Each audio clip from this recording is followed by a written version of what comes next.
Hello বন্ধুরা, আজকের video তোমাদের জন্য অনেক বেশি ইম্পর্টেন্ট হতে যাচ্ছে।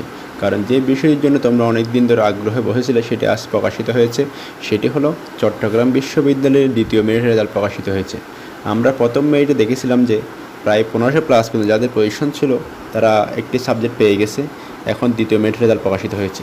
দ্বিতীয় মেরিট রেজাল্ট দেখে মনে হচ্ছে এবার প্রায় মেরিট পজিশন যাদের প্রায় 3500+ আছে তারা একটু করে সাবজেক্ট পাওয়ার সম্ভাবনা আছে। এই কথা কেন বললাম?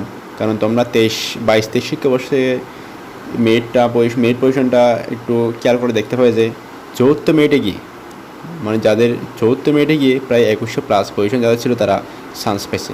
কিন্তু এবার দেখা যাচ্ছে কি 23-24 শিক্ষাবর্ষে গিয়ে যাদের 2100+ পজিশন আছে তারা দ্বিতীয় মেরিটে চান্স পেয়ে গেছে।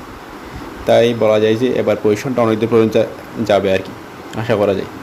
আমি তোমাদেরকে একটু দেখাই এবারে পজিশনটা যদি দেখাই তাহলে সেটা হচ্ছে কি যেটা লাস্ট পজিশন গেছে দ্বিতীয় মেরিট সেটা হচ্ছে কি 2120, যেটা বোটানি পাইছে। ঠিক আছে, মানে প্রায় 2100+ সরে গেছে এবারে সেকেন্ড মেরিটের রেজাল্টে। তাই বলা যায় যে এবার যাদের পজিশন প্রায় 2000 বা 3500+ আছে তারা সাবজেক্ট পাওয়ার সম্ভাবনা আছে বলে ধারণা করা যায়। তোমাদের যাতে কোনো প্রবলেম না হয় তাই আমি আমার ভিডিও ডেসক্রিপশনে এই রেজাল্টের পিডিএফ দিয়ে রেখেছি। তোমরা চাইলে এখান থেকে এই পিডিএফটা দেখে নিতে পারো, রেজাল্টটা দেখে নিতে পারো। আর এরকম নতুন নতুন ভিডিও পেতে তোমরা অবশ্যই চ্যানেলটিকে লাইক এবং সাবস্ক্রাইব করে রাখবা। আর ভিডিওটি মনোযোগ সহকারে দেখার জন্য অনেক অনেক ধন্যবাদ। Thank you so much.